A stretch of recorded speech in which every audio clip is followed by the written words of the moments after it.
awal ada goib. Iya. Goib itu tertutup, tersembunyi dan sebagainya. Artinya dia itu ada.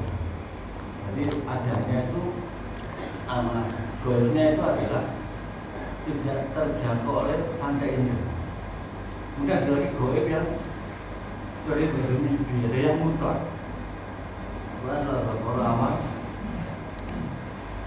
Alladzina yu'minuna bil ghaibi wa yuqimuna shalah. Itu mutlak untuk Allah, untuk manusia atau makhluk tidak. Contoh, istri rezeki itu bukan goib. Siapa istrimu itu enggak? Karena suatu saat kita beristri dan tidak goib, cuma kita tidak mampu.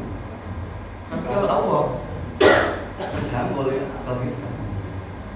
Nah, di terama itu banyak istri goib, rezeki goib, termasuk mati.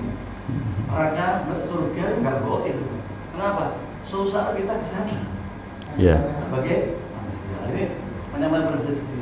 Oh iya. Saya ingin kejelasan ini Pak. Kira-kira itu yang dimaksud untuk yang makhluk memang ada di sana. Terus itu saya di rumah. Berarti sekarang kita goib terhadap dia. Kalau dia pulang lah, nggak goib lagi. Oh iya. Ya kan? Gitu. Baik. Saya cuma Ada yang mau jawab, Pak? Hah? Oh, enggak tahu. Ini pura-pura enggak tahu. Jadi begini, Pak, dalam bahasa Arab itu ada ghaib yang pakai ya, ada ghaib yang pakai hamzah, ghaibun. Kalau saya tanya, aina Ahmad, Ahmad ghaib. Ketika saya ngajar enggak ada Ahmad, Anda enggak masuk. Itu ghaib. Dia ada di sana tapi enggak ada di kelas. Itu namanya pakai hamzah.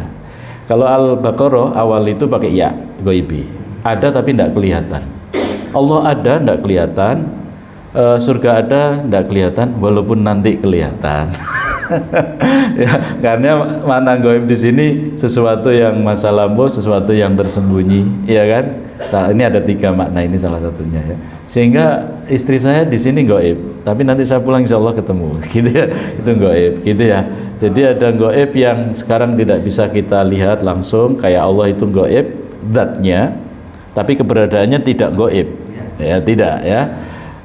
Surga neraka itu gaib ya sekarang, tapi nanti bisa melihat. Bidadari sekarang gaib Pak, nanti bisa melihat. sudah benar rezeki gaib, tapi nanti kalau dapat ini rezekinya, gitu aja. Jadi kira-kira bermasalah enggak Pak? Enggak Pak? Enggak ya, sudah jelas ya. Enggak perlu dipertentangkan, sudah paham ya. Ya, yang lain ada masukan? Ya. Pak, kalau salah. Ya. Allah kan menerima puasa. Tapi mengapa Allah menciptakan malaikat sebagai pembantu? Seperti menyampaikan wahyu, meminta berdakwah atau berzakat. Iya. Kenapa Allah menciptakan jenengan? Kan tidak butuh jenengan. Iya. Allah butuh manusia? Enggak. Kenapa menciptakan kita? Allah butuh sholat kita? Enggak. Kenapa kok kita disuruh sholat? Gimana? Ya Allah sudah berkehendak begitu. Kalau kepengen tahu, tanya Allah. Ya Allah, kenapa Anda menciptakan malaikat? Anda kan Maha Kuasa semua, kan tidak perlu pembantu. Itu kalau nggak ada dalil yang menjelaskan kenapa Allah menciptakan malaikat, ya jangan ditanya.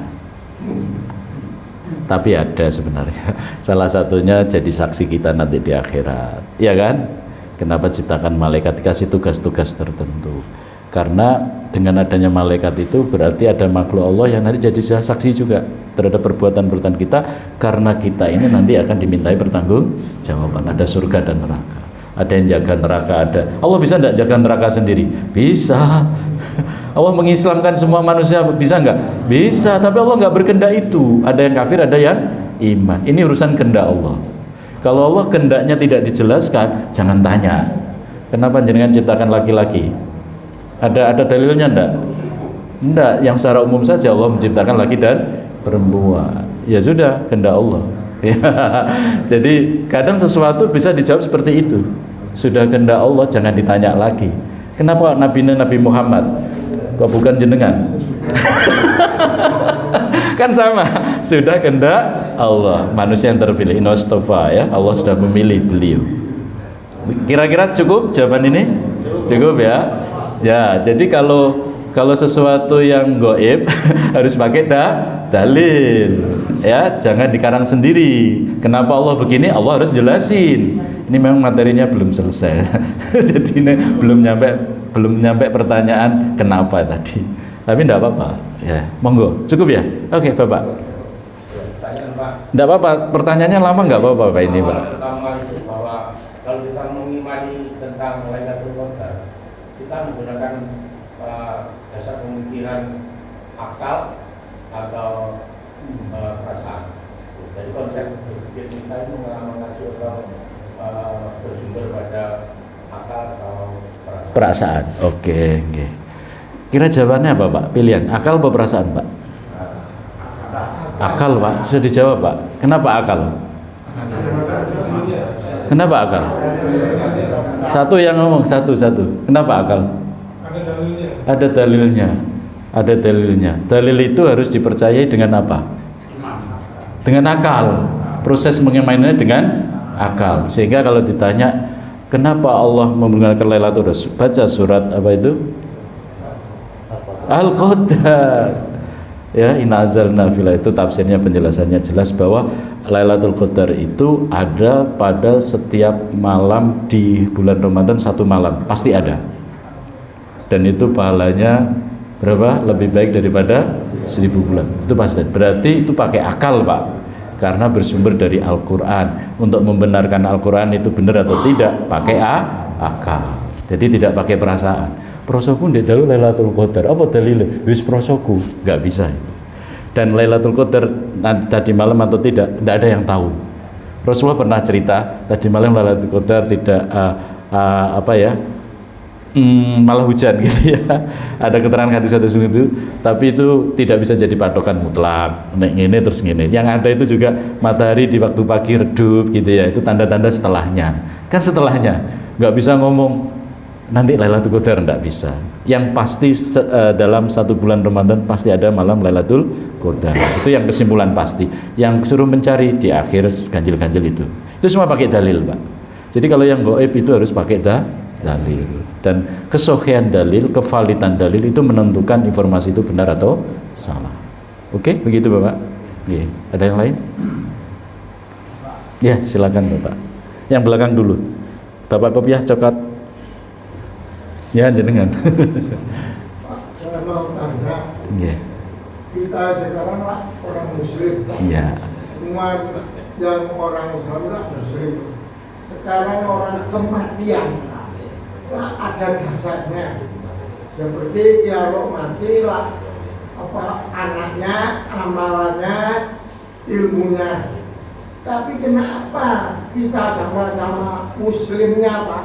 Kok yang katakan seminggu, satu minggu itu ada, 40 hari ada, 100 hari ada, 1000 hari ada.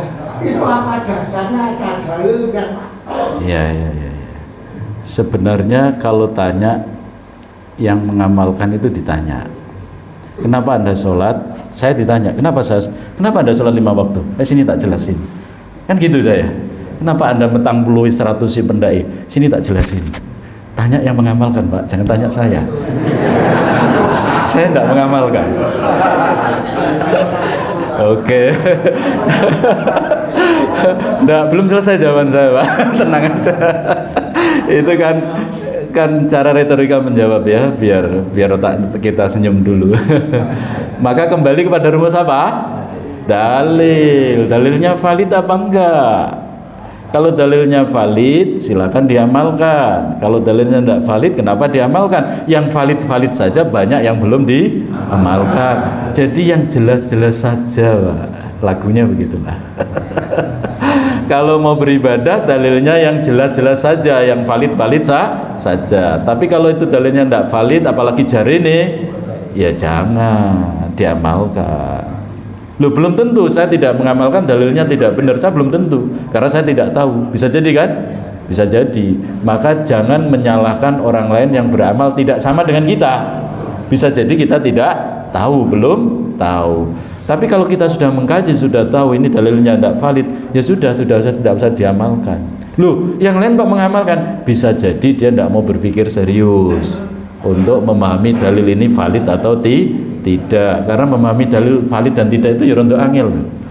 Nek pakai hadis, nek pakai perasaan apalagi tidak bisa mengantarkan kebenaran. Udah dijawab Pak, Quran disindir banyak. Loh kamu kok 100 kok mendak? Yus bapakku ngono. Nah, Quran kan itu banyak disindir begitu ya kan? Nah, jadi kalau yang mengamalkan ditanya nggak bisa mempertanggungjawabkan, kita nggak boleh ikut. Ya, karena kita itu kalau mengamalkan sesuatu harus kita pahami amal itu dalilnya apa. Gitu ya. Gitu Pak. Jadi jawabannya kalau saya jawab itu nggak ada dalilnya, saya takut nanti nggak tahu dalilnya saya. Jadi begini rumusnya. 1, saya pribadi saya akan mengamalkan sesuatu yang saya paham dalilnya. Ya, kalau saya tidak paham, saya tanya, saya ngaji, saya belajar sampai saya yakin ini benar, valid untuk bisa diamalkan. Kalau ini tidak valid diamalkan menurut saya tidak amalkan. Toh itu tidak wajib. Iya kan? Yang wajib-wajib saja buahnya yang jelas valid dan jelas gitu ya. Kalau tidak wajib, cari amalan-amalan tentang orang tua misalnya, yang wajib-wajib saja buahnya, yang benar, yang diajarkan sudah valid dasarnya, dalilnya. Itu saja yang diambil. Kalau kemudian ada orang mengamalkan itu, ya itu silahkan orang lain kalau memang itu punya dalil yang dianggap khilafiyah, perbedaan pendapat, walaupun dalilnya lemah misalnya. Nah sekarang saya tambah sedikit. Jadi kita ini harus tasamu, bahasa umumnya toleransi, menghargai pendapat orang lain, amal orang lain, selama itu ru'yul islami. Ini apa namanya Pak? Saya kasih tanda garis bawah ya. Selama ru'yul islami. Apa itu ru'yul islami? Pendapat yang islami. Apa itu pendapat yang islami? Yaitu hasil kesimpulan kajian pendapat itu berdasarkan dalil yang ada. Ya, kalau tanpa dalil tidak boleh. Kamu kok begini, Bu, pokoknya begini, dalilnya dikaruh. Nah, itu nggak boleh. Harus pakai dalil. Nah, dalilnya ini apakah nanti valid tidak valid, kuat tidak kuat? Lah disitulah terjadi perbedaan pendapat, ikhtilaf. Maka dalam koridor tadi selama masih ru'yul Islam, pendapat yang islami berdasarkan dalil, kita saling menghormati walaupun berbeda. Kayak kunut tidak kunut kita hormati. Tapi nak sholat duhur 5 rakaat sama 4 rakaat, yang 5 tidak kita hormati. Subuh 4 rakaat tidak kita hormati pendapat itu. Karena itu bukan ru'yul islami tapi sesat. Gitu Pak ya. Mana koridor sesat, mana koridor yang masih ikhtilaf, beda pendapat. Nah ini juga penting ya cara berpikir ini. Woi, ada lagi silahkan. Okay. Pak, di situ apakah Allah menunjukkan semua rahasianya seperti kapan dia itu ada, dari mana asalnya, alamatnya di mana gitu ya, teleponnya berapa gitu ya. Oh iya. Ini pertanyaannya mustahil akli ya, jadi tidak perlu dijawab. Allah itu dari mana, ya kan? Karena tadi sudah dijawab, tidak ada yang mengawali, berarti tidak boleh ditanya dari mana asalnya, karena Allah tidak bertempat tinggal ya. Saya pikir begitu. Oke, cukup ada? Cukup ya, kita sepakat. Kita tutup doa sedikit, mudah-mudahan barokah. Bismillahirrahmanirrahim. Alhamdulillahirabbil alamin. Allahumma shalli ala Muhammad wa ala ali sayyidina Muhammad. Allahumma ighfir lana wa liwalidina warhamhum kama rabbawna shighara. Wa li jami'il muslimina wal muslimat wal mu'minin wal mu'minat al ahya'i minhum wal amwat. Rabbana dhalamna anfusana wa illam taghfir lana wa tarhamna lanakunanna minal khasirin. Allahumma afriq alaina sabran wa tawaffana muslimin wa tawaffana bi husnil khatimah. Allahumma anta rabbuna farzuqna al-istiqamah. Rabbana la tuzigh qulubana ba'da idh hadaytana wa hab lana min ladunka rahmah innaka antal wahhab. Rabbana hab lana min azwajina wa dhurriyyatina qurrata a'yun waj'alna lil muttaqina imama. Rabbana ij'alna muqimina shalah wa min dhurriyyatina rabbana taqabbal du'a. Allahumma inna nas'aluka 'ilman nafi'an wa rizqan halalan thayyiban wa amalan mutaqabbalan. Allahumma anfa'na bima 'allamtana wa 'allimna ma yanfa'una. Allahumma aghnina bil 'ilmi wa zayyinna bil khilmi wa akrimna bit taqwa jamilna bil afiyah. Rabbana atina min ladunka rahmah wa hayyi' lana min amrina rusyada. Rabbana atina fid dunya hasanah wa fil akhirati hasanah wa qina adzabannar wa adkhilnal jannata ma'al abrar ya aziz ya Allah rabbal alamin. Subhana rabbika rabbil izzati amma yasifun wa salamun alal mursalin walhamdulillahi rabbil alamin. Amin. Demikian Bapak Ibu rahimakumullah yang bisa kami sampaikan. Mohon maaf bila banyak yang khilaf. Bila taufiq hidayah. Assalamualaikum warahmatullahi wabarakatuh.